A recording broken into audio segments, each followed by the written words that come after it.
As Zulema said, this is our 27th call, Clubhouse before there was Clubhouse. You get a few advantages here from Clubhouse. You like video and our chat feature. One thing that's become super popular and I think helpful is, and people are already doing it, I see, is just introduce yourself on the chat and say who you are, maybe where you're from, and something about the intersection of gender and climate. What I want to do is welcome my colleague Jessica Pothering. Jessica, hi. Coming to us from Amsterdam. Jessica's been terrific on the beat of particularly of small and growing businesses, and particularly in emerging markets, as well as honchoing our deal flow that you see in the brief every morning. Jessica, let's just introduce everybody else briefly, and then I want to just chat with you for a second, and then we'll chat with everybody else. So the folks on the call, Suzanne Beagle from Gender Smart, who's just finished up her own Gender Smart Summit. Hi, Suzanne. Hi, David. Great to be with you. Great to have you. And then from Cameroon, Monk Nwafo from Grassland Cameroon. Hi, David. Really great to be here. I think from Senegal, WIC Capital's Evelyn Dio. Are you in Dakar, Evelyn? Yes, I'm in Dakar. So happy to be here. Hi, everyone. Thank you for joining. Rachenda Van, relatively recently, the head of the new director of Andy. So we're super happy to have you, Rachenda. Thanks so much, David. It's a pleasure to be here. And then Julie Gorte, I probably messed that up too, Julie. No, perfect. From Pax World Funds. Thank you for even asking, and it's good to be here. Thank you. And what is it? Just so I don't do it again. I say Gordy. My daughter. Gordy. Okay, thank you. So you can say whatever you are as long as you pronounce it the E. And then an old friend, Lisa Curtis from Cooley. And Lisa, where are you? Oakland, California. Okay, me as well. And we do want to make sure that we acknowledge particularly everybody in Texas these days and elsewhere. We're still coming out of the freeze, but also just everybody through this pandemic and all the challenges everybody's facing. I hope you're all staying safe and healthy. Jessica, you just did a story for us last week that kind of mapped this intersection of gender and climate. And you've also, I think, just come from the meeting of the Collaborative for Frontier Finance, a longtime partner of Impact Alphas that's been convening some of the local fund managers and capital providers, I think including Evelyn. So you've just come from that, I think this morning, at least morning my time in California.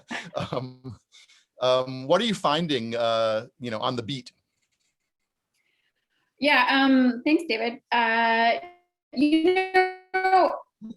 What I like about this topic that we're addressing today is it's actually pretty obvious when you think about it practically.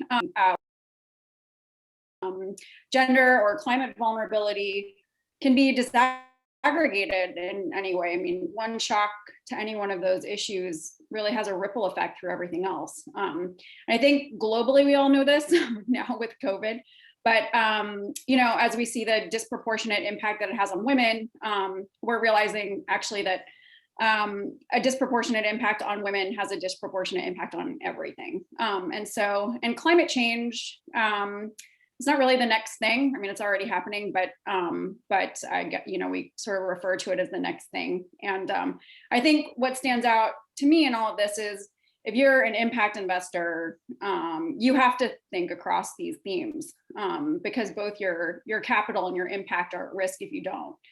And the people who know this best are the ones who are on the ground investing at the intersection of all these themes. So, yeah.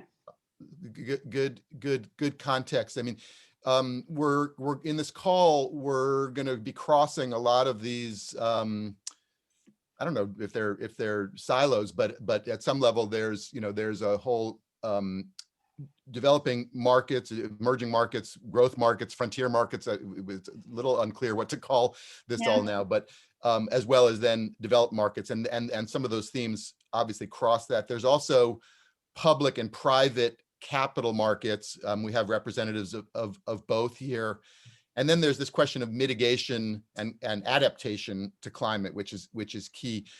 Suzanne Beagle has put out, in addition to the terrific summit just concluded, there's also was part of that a terrific report on exactly this this intersection. And in fact, Suzanne is another old friend of Impact Alpha's and was the kind of inspiration for this call. So Suzanne, why don't you just give us the kind of broadest context of why you, from the gender smart side, are encouraging investors to get climate smart as well?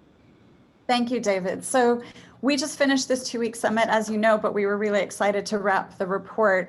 85 people and organizations came together to say, we need to help people see what it looks like. What does it mean to bring climate finance and gender finance together?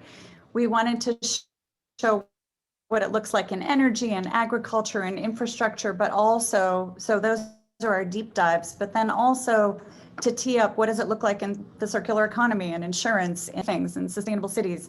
We wanted to show people a little bit about the how, because so many people in this community are working on the how, the tools, the resources, the way to approach data, and the way to approach how do you up your game in an existing climate portfolio, as well as how do you bring a climate lens to gender lens investing. So the report kind of really helps people think about 5 things.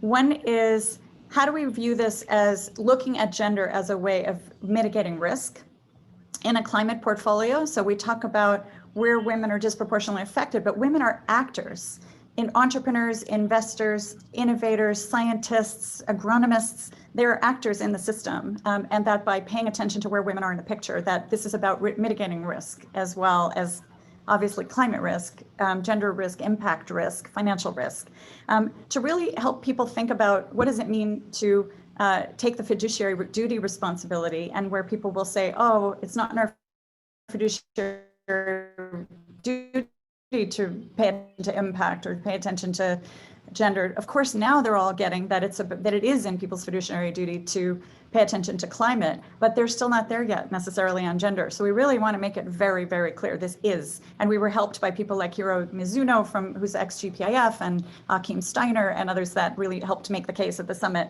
Think about this as a long-term value creation opportunity. So obviously we have a lot of huge issues to deal with around climate and COVID and racial justice. They all come together here, but thinking about value creation, thinking about where the new investment opportunities are, and really amplifying the impact for everyone. And I really appreciate, Jessica, your point about when you make the world better for women and when you have women as actors, it's better for everybody. So it's not just only thinking about where women and girls are in the picture. So that was our point.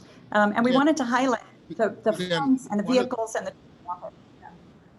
Terrific. I wanted to just ask you, because I know you track this with some of your other hats on, but one of the sort of precepts of Impact Alpha is not just sort of tell people what they should do, but show people what others are doing. And I just would love it if you could sort of wrap up the trends in the capital flows, both in private and public, and is this kind of awareness growing? Yeah. Okay. So if you think about, by the way, I want to give you a couple of numbers. What's $1 trillion? $1 trillion is the amount of climate bonds that have been now allocated cumulatively. What's the number 2.7 billion? That's the amount that's gone into $1 trillion, 2.7 billion. Sit with that for a minute, right? Think about the trillions that are going against. We need 23 trillion in climate finance to really reach the targets that we have. The amount of money that has moved in private and public markets with a gender lens, we're clocking at around 17 billion at this point of what's gone into private funds, what's gone into public funds. So we've got just a huge disparity, right? And so our philosophy is, if we can really help people see how applying a gender lens in climate finance makes, again, makes business sense, makes impact sense, both on the climate side and on the gender side, that's huge. We've got allocations that are coming from big players. So at the summit, we heard from DFC and Shell Foundation about $145 million commitment. to put their capital together, grant capital combined with investment capital, to invest in sub-Saharan Africa, small and medium growing businesses, the places that I know are near and dear to people's hearts, also in Asia. We heard from UNIDO, PFAN, that it's about providing capital for TA to help climate investment actors up their game on gender, which I think is huge.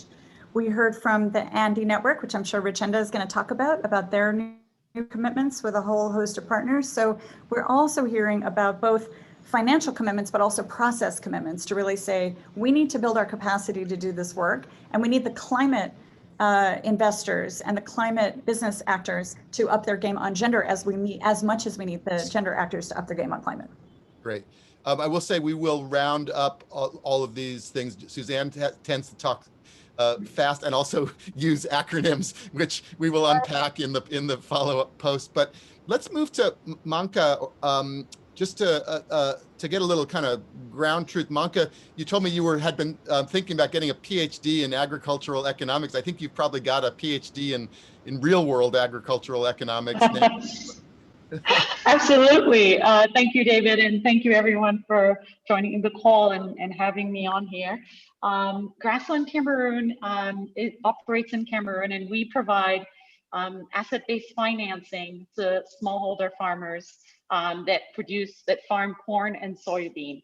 To date, we've worked with about 1,000 farmers, and we're constantly adding more to our pipeline for next season. And our real goal is to enhance the supply chain for locally produced African food. Our objective is to work with these farmers to improve the quality and quantity of food that they produce. So we've actually been seeing the effects of climate change on ground for the last 3 seasons. So far, the majority of farmers that we work with are women. And because the climate is changing so rapidly, it's really difficult for them to tell when they should start planting, since the seasons aren't what they used to be anymore. And we're also seeing soil erosion, dryness, because they're monocropping over and over on the same type of crop, on the same piece of land. So what we've had to do over time is pivot and change our approach to adapt to the climate crisis that everyone's facing.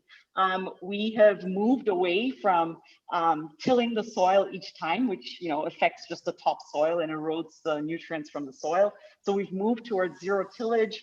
We started introducing soybeans to rotate the pulses with other carbs that they're producing, which enhances the soil.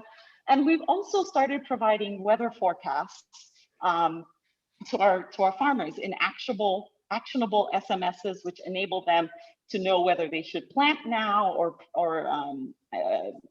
look out for pests that could come in because of extended dryness and so forth. So these sort of pivots and approaches we see as real opportunities to not only mitigate, but to create a more resilient environment for a lot of the farmers that we work with, which inevitably are women. As I think across all of Africa, we're realizing more and more that women are not only given or in charge of feeding their children, but they're also in charge of providing that food in some way. And most of them do that by subsistence farming.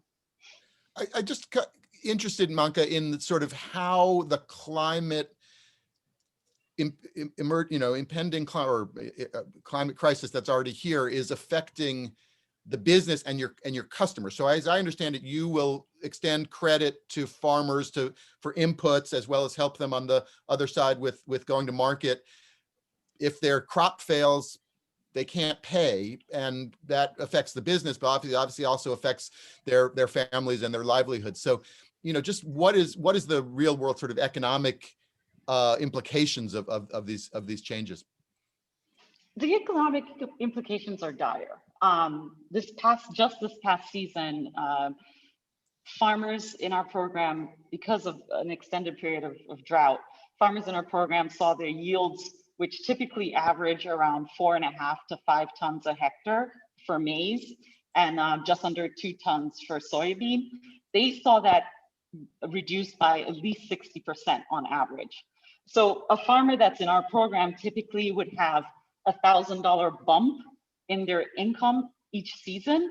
But now you're seeing people who have already borrowed money from us, and obviously this affects our business, have already borrowed money from us to enhance their yields.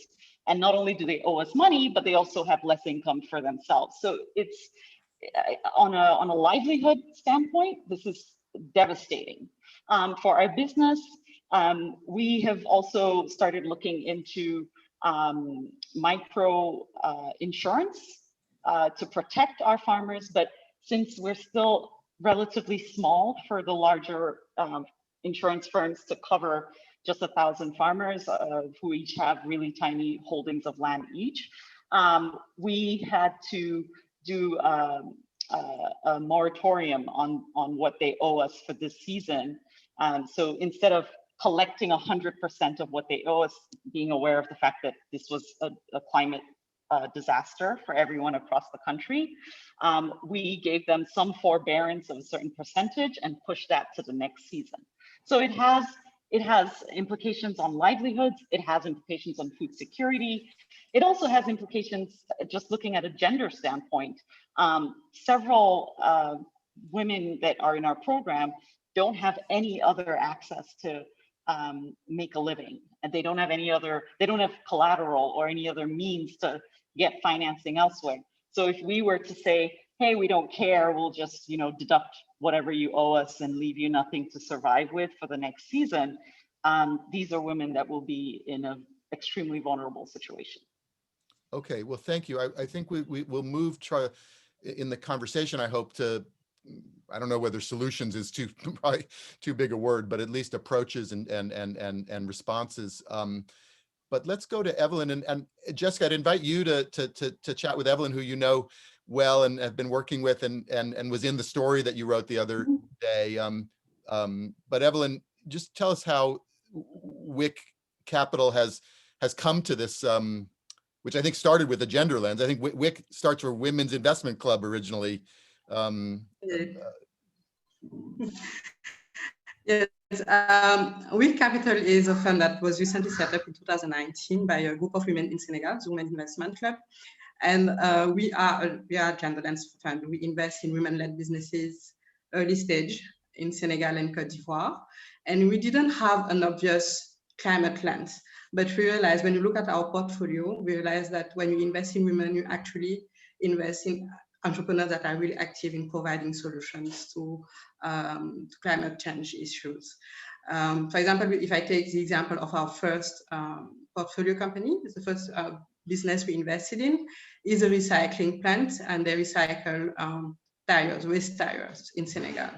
And these entrepreneurs, they saw an issue. In Senegal, we generate approximately 30,000 tons of waste tires every year, and there is no solution at scale to dispose of this. So as a result, these tires are burnt to extract the iron they contain.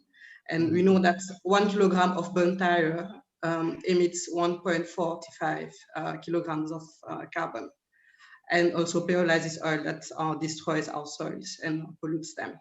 So they came up with a solution that exists in other continents to produce a granulate that is used in sport facilities, but also in cement plants, in substitutions for fossil fuels.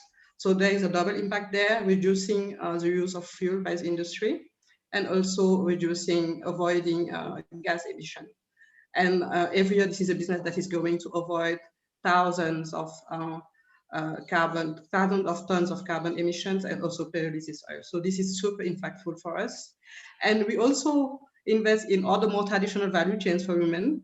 When I take the example of a chain of bakery that we are closing right now, this is a business that is sourcing from women producers, local cereals. These cereals are organic.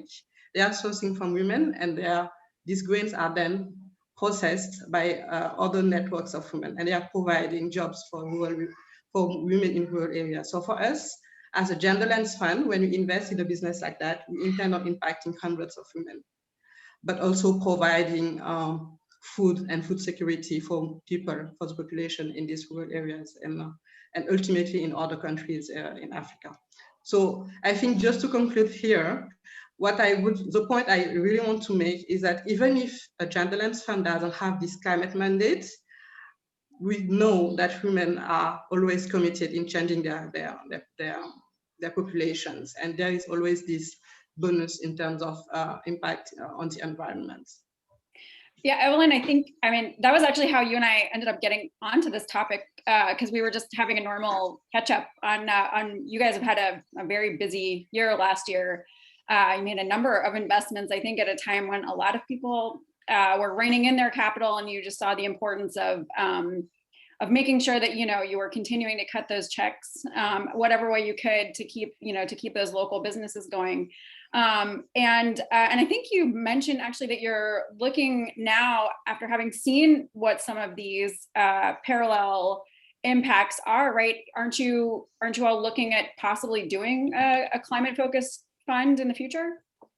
Actually, this is something we considered from the beginning, because we were talking to the Green Climate Fund, and because we knew that they had this strong gender lens. And while discussing with them, that we realized that they would only invest in a dedicated vehicle. So we have had this in mind for several months now. So maybe this is the time. But at the same time, I consider that what we do, like in 4 portfolio companies, we have 3 of them that have a direct impact on climate. So yeah.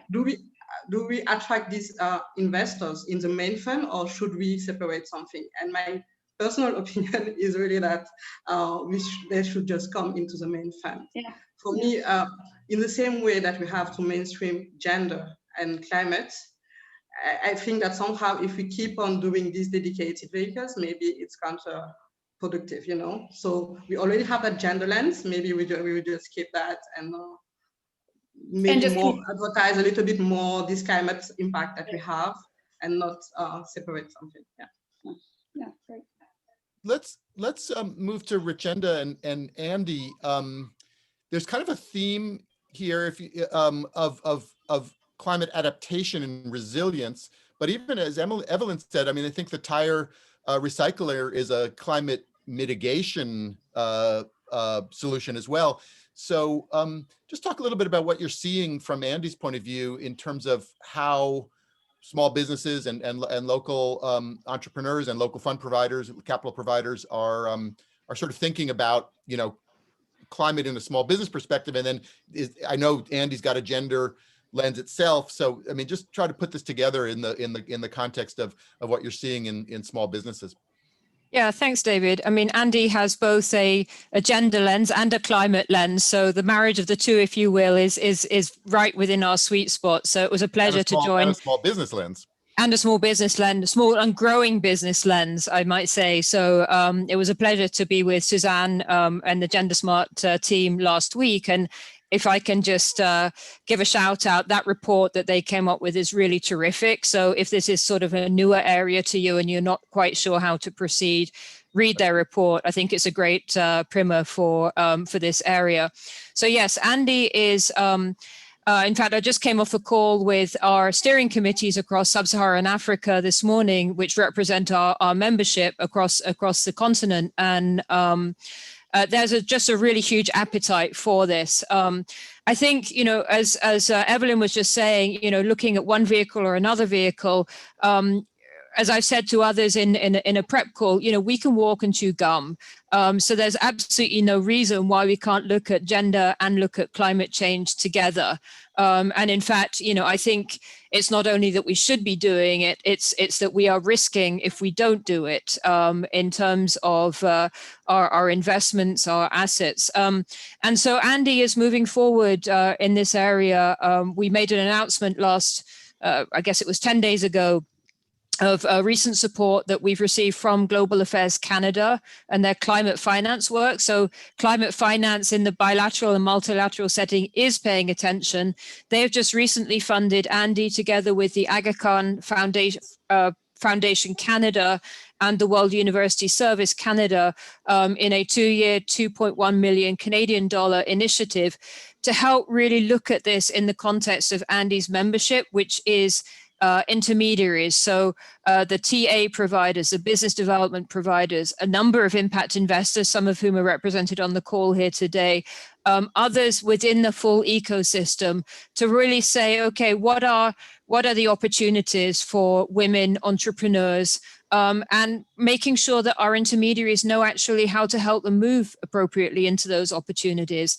It's a sort of a second time around for me because, as David knows, we first met really looking at energy access and renewable energy in what has now become Sustainable Energy for All and SDG 7. And I think we really walked that journey about over the last 10, 12 years about not only having your mission focus being on getting energy access for women, but if you're not really having women in the design, having women in your senior leadership, having women on your board, and I would say having women as the investors, because it's often the women who investors who end up serving on the boards, then you're going to be actually not as strong in terms of your business as you will be if you have women represented.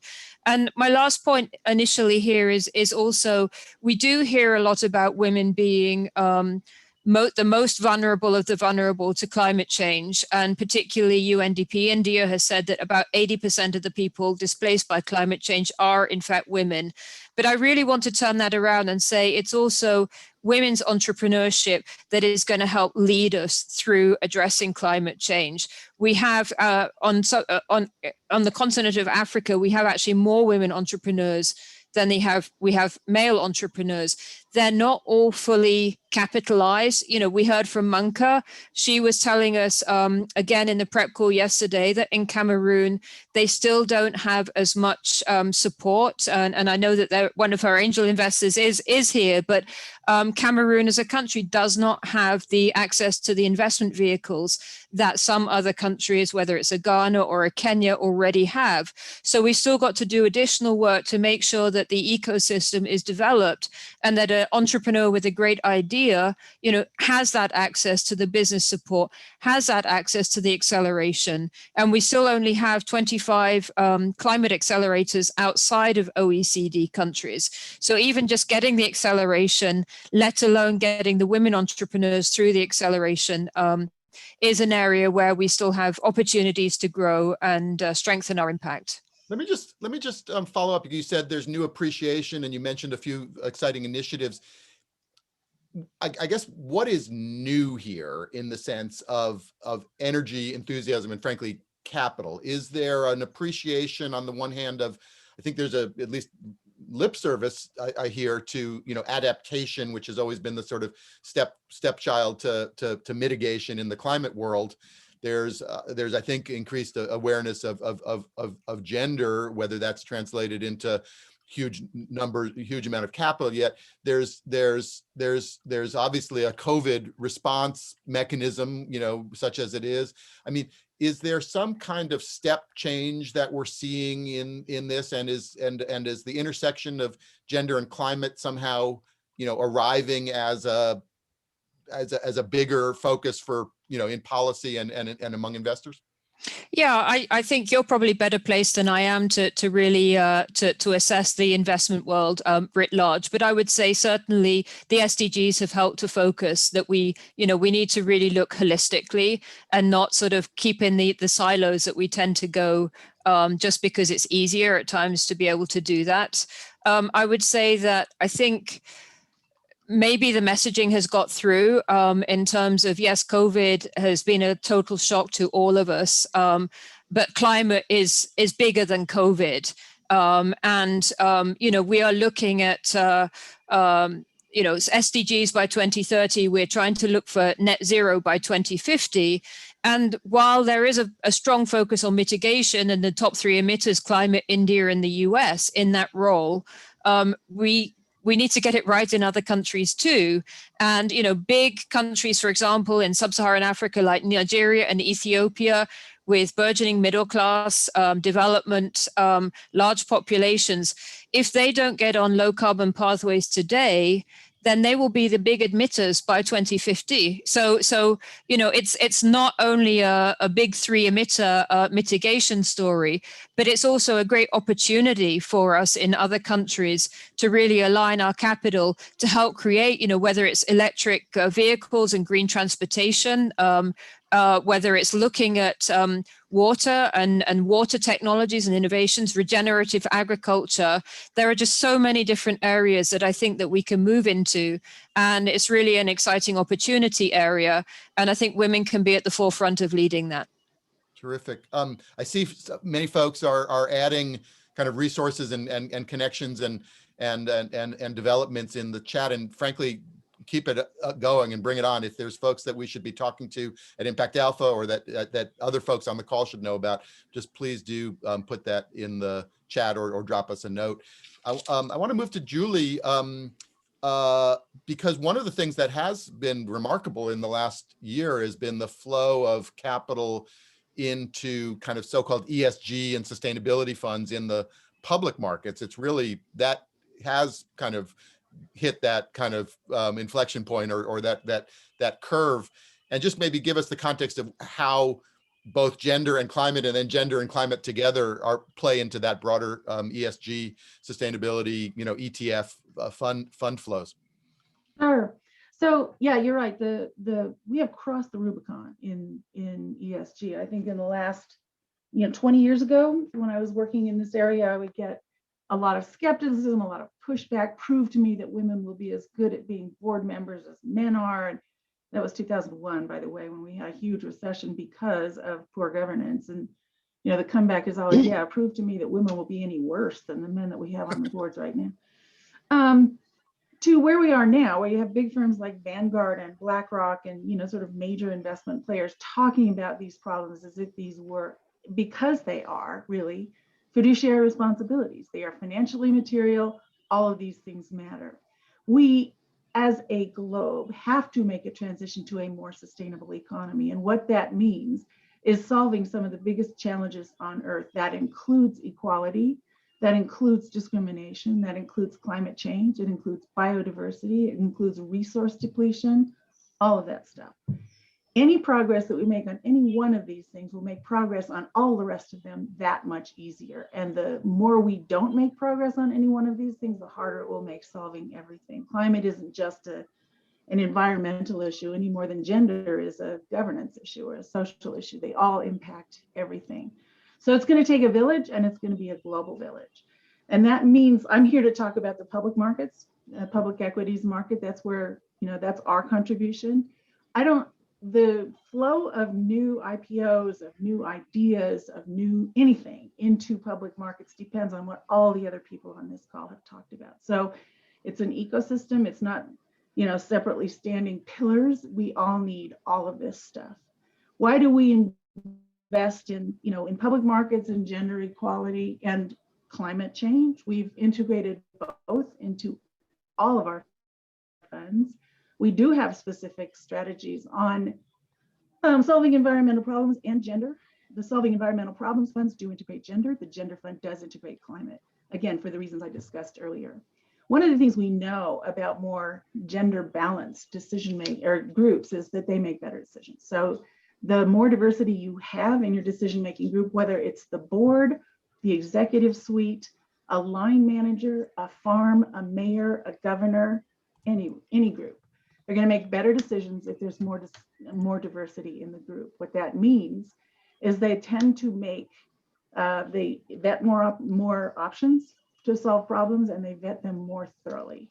They don't fall victim to groupthink. That is why we integrate gender into everything that we do. We also know, and I put a bunch of resources in the chat, those were meant to be links and they somehow came out as text. So I'll put links in later, or if you need links, I'll send them to you and you can get them out to everybody. But we can get them. Yeah, thanks. We have a lot of research that shows that if you do focus on gender, you end up getting a lot of other benefits in funds. So we find that companies with better gender diversity also tend to have, on the board or in executive management, also tend to be more likely to report to CDP. They are more likely to establish climate goals. They are more likely to avoid environmental litigation and problems and sanctions from regulatory authorities. They are more likely to avoid fraud, and they are more innovative.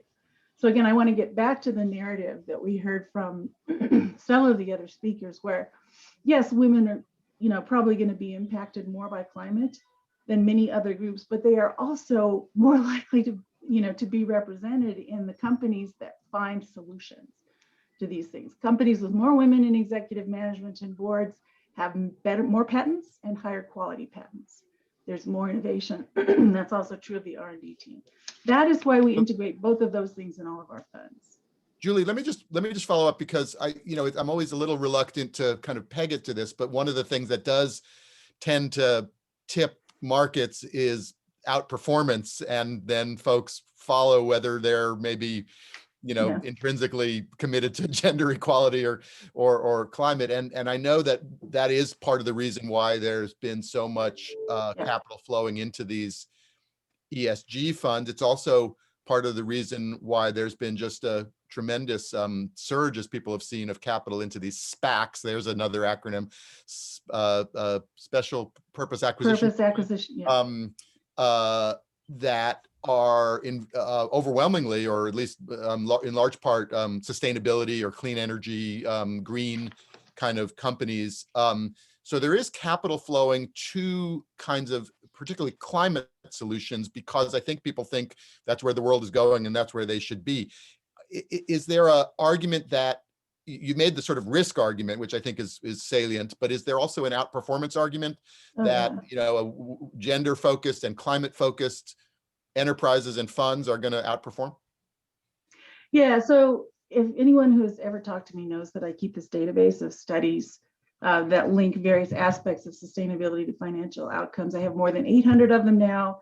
They all either have peer-reviewed or well understood methodologies like performance attribution, and they all show that there is no penalty to being more sustainable, and most of them show that the sustainability parameters are linked to financial outperformance. Linked to does not necessarily mean causality. Most of these are, for the nerds among you, most of this is about correlation, not causality.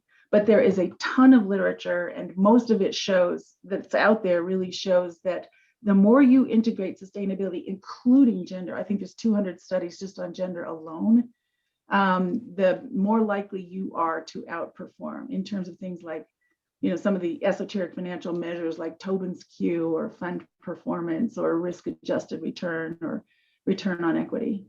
So I can get real nerdy, and I won't right now. But if anybody ever wants to, just feel free to contact me. We'll follow up on that, and you'll tell me what Tobin's Q is, and I'll be able to. I have to look it up first, but yeah. Let's go to Lisa Curtis at Cooley Cooley. Jessica, I think you and Lisa have known each other for a long time. Yeah, well, Lisa, I think we were introduced, a number of years ago, and I at least have been tracking your progress as you've gone on and raised more capital. Yeah, I just wonder, maybe you could just briefly tell us how you're seeing the intersection of climate and gender, through the Cooley network.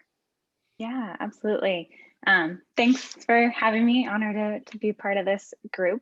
So Cooley's vision is to really pioneer the crops of the future, and that we think by making climate smart, community grown superfoods into staple foods, we can improve the lives for women of millions of female farmers, and do it in a way that helps to fight climate change. So we started with moringa, which is a superfood I got introduced to while I was in the Peace Corps, and now we're sourcing some other amazing, primarily African superfoods like baobab and others.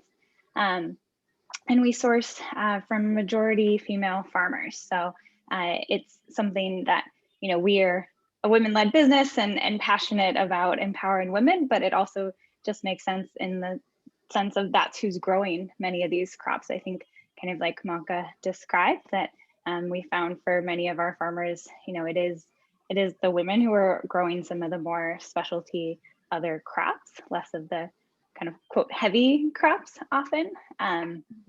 And it's been really exciting for us to see, what you can do when you give women more income. And I think, everyone on this call knows, and all the research shows that there more likely to invest that in sending their kids to school, buying medicine for their family. And so I think for me, you know, I really think about the sort of holistic picture of you are what you eat, and your world is really created by what we all choose to eat every day. And I think that, you know, if we choose to eat more climate smart plants that help to support female farmers, the world changes with that. And so we're a small part of trying to shift consumer behavior in that direction. One of the things that's always been interesting to me about Kuli Kuli is you're, in a sense, leveraging global markets and consumer demand to drive resilience and livelihoods back to women farmers. Just tell a little bit about how, you know, whether that's, you know, a sort of replicable or scalable kind of approach, maybe for other crops, other regions, because I think you're bringing new capital into the ecosystem of these local farmers. Yeah, I think it's definitely replicable. I think if you think about, you know, 10 years ago, nobody had really heard of quinoa. Like just a few years ago, we were talking about chia pets. We weren't talking about chia seeds as something we eat. So I think there's new ingredients being introduced all the time into the U.S. market, and you know, the U.S. market is one of the most powerful markets in the world, and certainly the largest market for superfoods. And so I think if we can really build the supply chain from the ground up and build it up in a way that really puts climate and women and regenerative agriculture at the forefront, we have a real opportunity to kind of do it differently than the way a lot of more, you know, traditional mainstream crops are grown. And just, I know you love moringa. Just give us it is a climate smart crop, right? I mean, it can grow in very dry and arid areas. Yeah, so moringa it's a tree, and it actually thrives in dry, sandy soil, requires very little water to grows like a weed all over the tropics. And you know, a lot of different organizations call it kind of the natural nutrition for the tropics. It's high in protein, calcium, iron, vitamins. And when I was in Peace Corps in Niger, I kept, you know, sort of asking women in my village, you know, what can I do to support more people here to grow it and use it? And the thing they really wanted from me is like, you know, we're not going to grow a crop that we can't sell. So how about you help us sell it?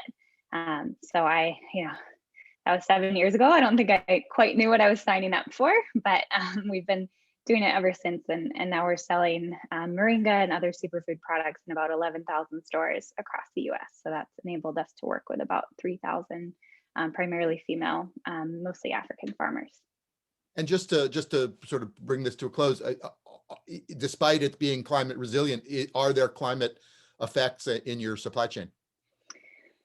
Yeah, absolutely. I mean, I think we've seen a lot of different climate effects from, you know, increased droughts. We've had a lot of our farmers who didn't previously have irrigation systems. We've helped to support many of them to invest in irrigation systems. We've seen a lot more natural disasters. You know, we had issues a couple years ago, right before we were supposed to launch a new product nationwide with Whole Foods, and there was a wildfire in northern Ghana, and it burned down the entire moringa farm we were sourcing from. We've similarly seen that in, you know, Nicaragua when we were working with some farmers there. There's a hurricane, so I think, you know, natural disasters are increasing, and it is the people who feel that the most are the, you know, poorest and most marginalized people in our global society, which tend to be women farmers. Great.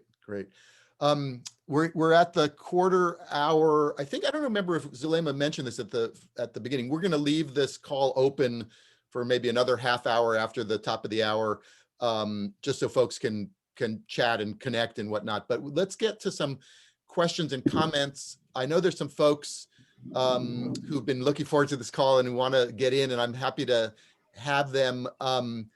I think Kanishka from Avishkar is with us. Lori Spangler, an old friend from, also works with Collaborative for Frontier Finance. Lori wears a lot of hats. and then Greg and others from Kennyarth, I think, have joined. Kennyarth is a investor in Kuli Kuli, as I believe. So at least those, but also Suzanne, you I know have been perusing the rooms here. I haven't had a chance to look who's in the room. So yeah, I think we should start with those three, and then I would love to give a shout out to Koi Energy Salisabarian, who just got announced as one of the CEO winners in the U.S. Who's got just got announced in the brief this morning. Ah, amazing. Okay, so good. And Winona is from Maker Studio, also was one of the CEO winners, and she's on the call too. Those of you who've been called out here for cold called can unmute yourself and pipe up. Hi, this is Winona from Atlanta, Maker Studio CEO. Great. Thanks, Jessica, for calling me. No, this is great. I've learned so much about listening in to this session.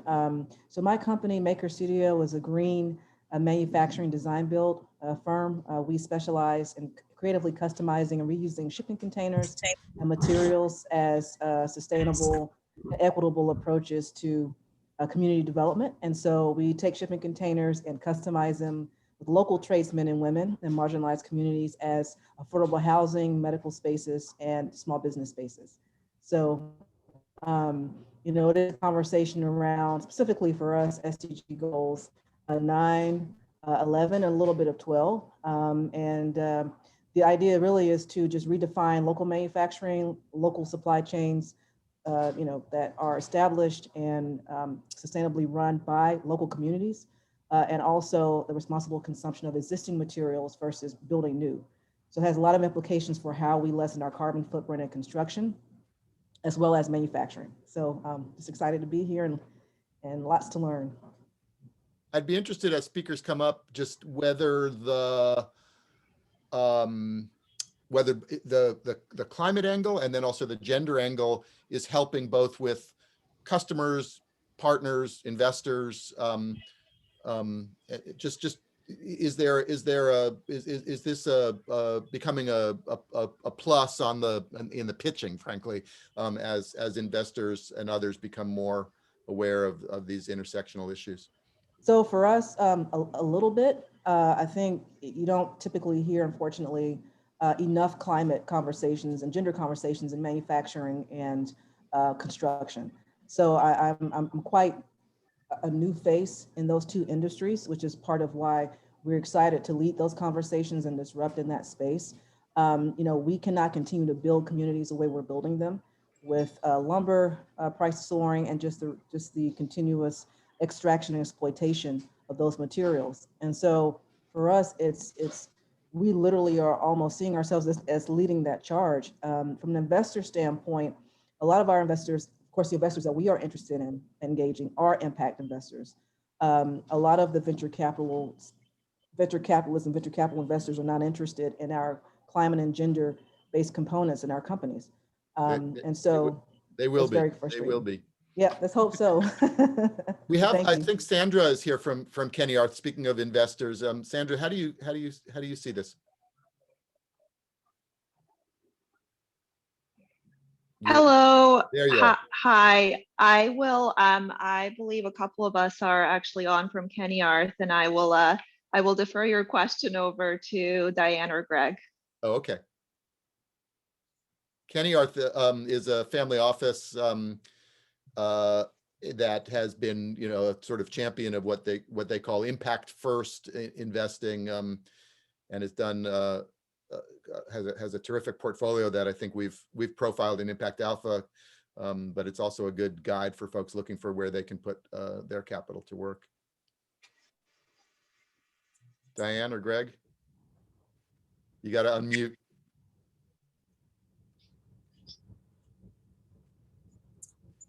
Going. If you want, I can just shout out on COI. Great.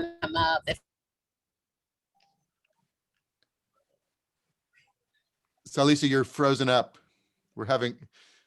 I told you everything happens on a Zoom call, and so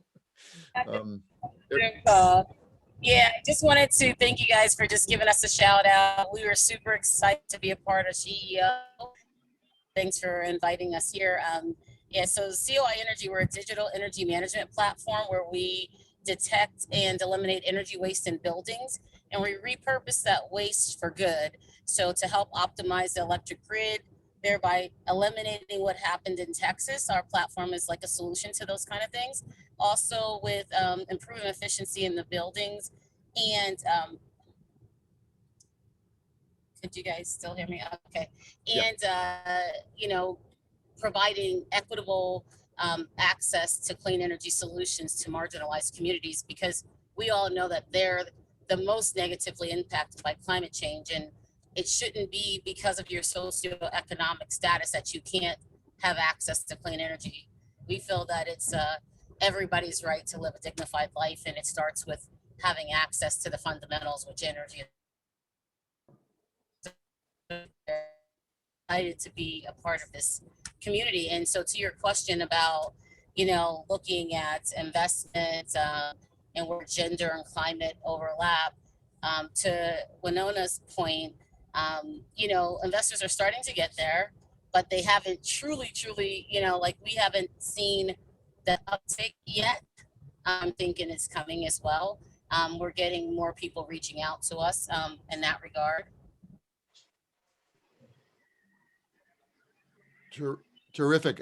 You're frozen up again. So let's, speaking of investors, I think another way to, you know, to identify investments is to look at it, follow investors that you are aligned with. ADAP Capital, Andy Lower actually led us to Manka, and CEO, as has been mentioned. I think the last two companies are both invested from CEO, which is a terrific network. I think of something like 30,000 women kind of crowdfunding capital to provide early stage funding to women-led businesses.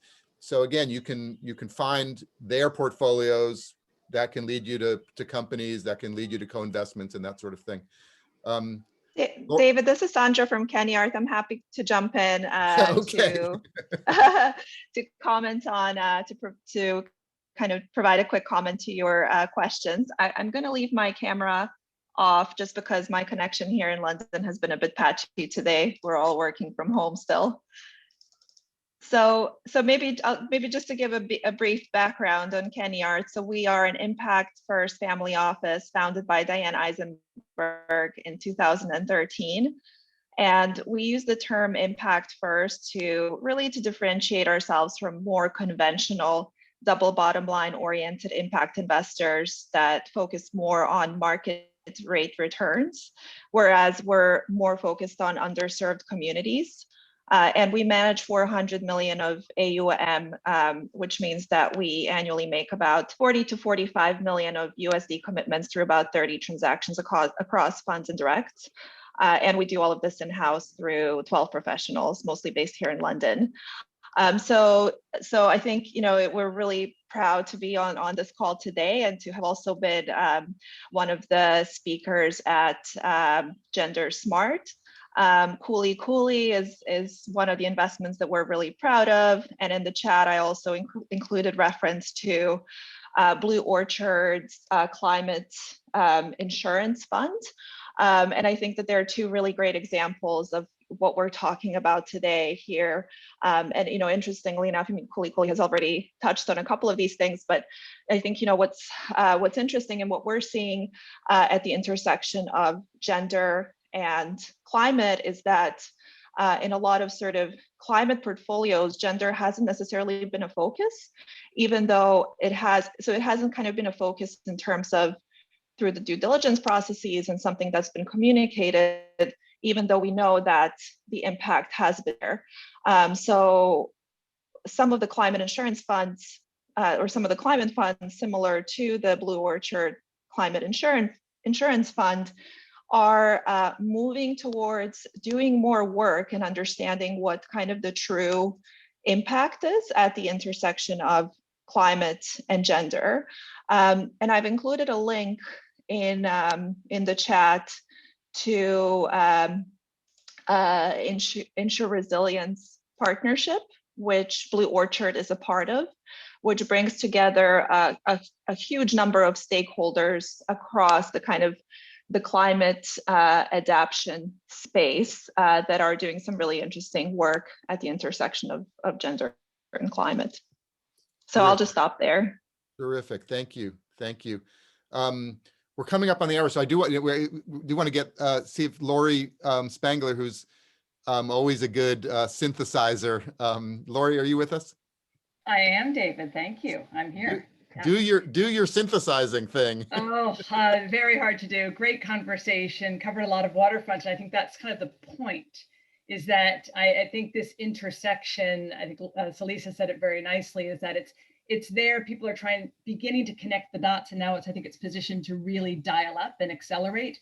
And what we heard from all the speakers is that some people come at it through the risk lens, some through the opportunity lens, and I think that's the power of the combination. Because whether you're leading with a gender thematic or a climate thematic, people can see the interconnectedness, whether they're looking at risk exposures, blind spots on issues, or they see it as expanding their opportunity set. And it's not an either or, it is definitely the and. And we saw that at the summit that Suzanne led with. Across asset classes, the examples you had today, and we saw that absolutely across the summit, super exciting, public equities all the way through to deep, deep impact propositions. And I think that we should remember that as a community as we're continuing to socialize what's possible. And thematics. I mean, we heard it today, whether you're looking at it through a food security, ag thematic, climate is front and center. And so we really need to make sure that we're helping to showcase those linkages. But I would at least posit that one real handle here is on the reporting side. Climate reporting is becoming mandatory. I'm in the UK, TCFD is now mandatory.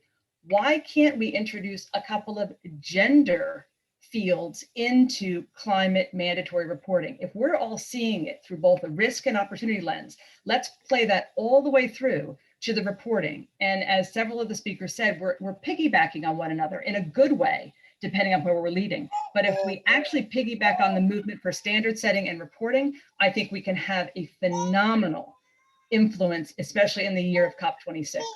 So that would be my suggestion. Let's talk about it also through reporting. Terrific, terrific. COP26, I think, is something everybody may or may not already have on their agenda, but I do think it's going to elicit a kind of momentum as we head towards November, as countries up their commitments and companies up their commitments. I think we've seen already a parade of pledges and net zero and that sort of thing, but I think this is going to accelerate all year. I think one of the strategies, Suzanne, maybe I'll give you the last word, is that the increasing awareness of climate, which is partly, I think, a little bit COVID related as well, but that the climate momentum is something that the gender community can hook itself to in terms of becoming a much bigger share of that capital. You want to give us a kind of call to action to go out with, and then we'll open it up, as I say, for the after party. I do, and I just want to say everybody's been so fantastic on this. Look, Larry Fink said climate risk is investment risk, gender risk is investment risk, and gender and climate risk together. We've got to use both the risk frame and the opportunity frame. Just to pick up on what Lori said, we've got to be really bold. We've got to have aggressive, bold targets and actions, and now is the moment. And we are so lucky. Anybody coming into this now, compared to where we were when we started, gets to benefit from all the examples, all the fund managers and the intermediaries and the advisors and the people who are creating not only what we can invest in, but how. They get to be in that. And it's early days, but I agree with you, really looking at the COP as an opportunity to put this on the map and to really be full on in those rooms. This is the moment. And this whole community can make that happen. Terrific, terrific. Hi, this is Kanishka, and I just wanted to get a word in. So we are just launching our group impact report on the 8th of March, and we're very glad to hear Lori saying this, but we've tried to basically report using a gender and a climate lens. it took us a bit of while to get down to reporting impact, and we've been doing impact reports for our group companies, but never before in that lens. When we embarked on making a group report, and I head the group marketing for what we call the Avishkar Group, but it contains a microfinance arm, an SME lending arm. It includes impact investing arm, and therefore numbers work out a couple of years, so much so that the 8th of March, when we launch our report, and really on International Women's Day, also from investing in women, investing in climate and gender lens. Laurie, I'm glad to say that we've considered that very strongly, because yes, perhaps not a decade ago, but now it's invariable, it's completely integrated, and the impact is far significant enough for us to change our reporting metrics to bring in a gender and a climate lens. And David, thank you so much for the opportunity. Wonderful enthusiasm and lovely conversation. So really happy to have been a part of this. Thank you, Kanishka. And you mentioned International Women's Day. We always say every day is International Women's Day at Impact Alpha. But let's officially close this part of the call. So I know folks have other obligations, and if you need to leave, obviously feel free to, but if you want to stay, we'll just chat. I'm going to try to take myself out. Maybe Jessica, you can kind of take over as the kind of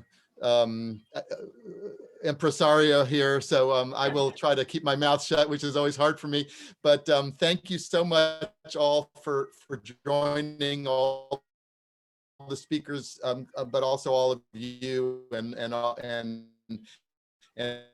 the whole team at Impact Alpha, and really all the of impact, and because you call us to do it. So thank you very much. And like I say, I'm going to put myself literally on mute now. So we'll also have the call recording next week, so be on the lookout for that. So if you missed anything, and we'll be able to share all the resources that were shared here on the chat. So specific challenges with the model that you all are working on. In a market like Cameroon, if you wanted to elaborate a little bit on that, it would be illuminating, I think. Thanks so much, Jessica. Yes, Rashenda actually shared a financing window, I think, for Andy, but unfortunately Cameroon's not on that list, which is actually a good representation of what we have to deal with on a